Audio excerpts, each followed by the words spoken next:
عقیدہ اہل سنت میں ترتیب افضلیت۔ قرآن مجید اور احادیث طیبہ میں خبر دی گئی کہ رسول اللہ صلی اللہ علیہ وسلم کے وصال اقدس کے بعد امت فرقوں میں تقسیم ہو جائے گی اور لوگ نئے نئے عقائد اختیار کر لیں گے۔ اس صورتحال میں صحیح عقیدہ پر استقامت اور حق کی پہچان کے لیے حکم دیا گیا کہ امت مسلمہ کی اکثریت عقائد کے حوالے سے ہمیشہ حق پر قائم رہے گی۔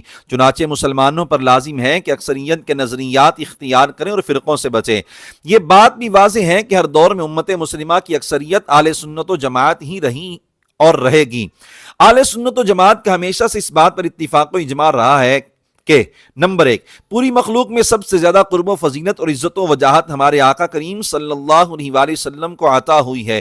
آپ کے فضائل کو شمار کرنا اور آپ کی تعریف و توصیف کا حق ادا کرنا مخلوق کے بس میں ہے ہی نہیں۔ نمبر 2، رسول اللہ صلی اللہ علیہ وآلہ وسلم کے بعد دیگر انبیاء کرام علیہم الصلوات و تسلیمات کی فضیلت سب سے زیادہ ہے۔ کسی بھی غیر نبی کو نبی سے افضل سمجھنے والا بد نصیب کافر ہے۔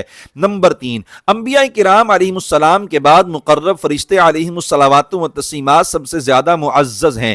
مثلا سیدنا جبرائیل، سیدنا میکائیل، سیدنا اسرافیل، سیدنا عزرائیل اور ساداتنا حاملان عرش یعنی عرش الہی کو اٹھانے والے فرشتے علیہم الصلوات و تسلیمات، کوئی بھی غیر نبی ان کی بلند شان تک نہیں پہنچ سکتا۔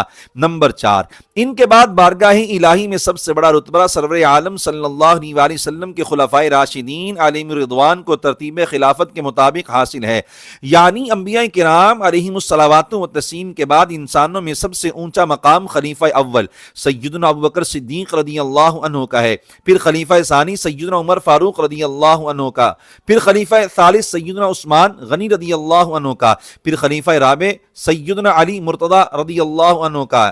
ان کے بعد عشرہ مبشرہ میں بقیہ صحابہ کرام حضرات حسنین کریمین، اہل بدر، اہل احد اور اہل بیت رضوان اور اہل بیت عظام رضی اللہ تعالیٰ عنہ کو سب سے زیادہ فضیلت حاصل ہے۔ ان سب سے جنت کا وعدہ کرتے ہوئے باری تعالیٰ نے ارشاد فرمایا وَكُلًّا وَعَدَ اللَّهُ الْحُسْنَى وَاللَّهُ بِمَا تَعْمَلُونَ خَبِيرٌ، اور ہر ایک سے اللہ تعالیٰ جنت کا وعدہ فرما چکا اور اللہ تعالیٰ خوب جانتا ہے جو کچھ تم کرو گے۔ نمبر 5، ان کے بعد دیگر صالحین و متقین افضل ہیں، پھر عام فرشتے عام مسلمانوں سے زیادہ عزت و فضیلت رکھتے ہیں۔